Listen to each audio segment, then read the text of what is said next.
você ouve o que os médicos têm a dizer, como se prevenir, o avanço nas pesquisas, o que podemos fazer para acabar com o mosquito. Aedes aegypti.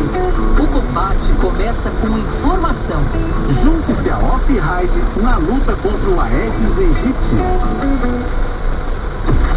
Você também pode ouvir a Band News FM no seu smartphone ou tablet, pelo aplicativo Band Rádios. Não é só a Band News FM, tem todas as rádios do Grupo Bandeirantes.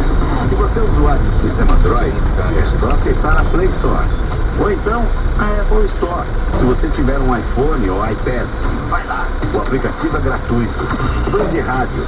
Todas as rádios do Grupo Bandeirantes, em qualquer lugar do mundo, ao alcance da sua mão. Acesso negado. Bloqueado. Tente novamente. De 8 a 10 de março, a Justiça Eleitoral irá realizar mais uma vez o teste público de segurança.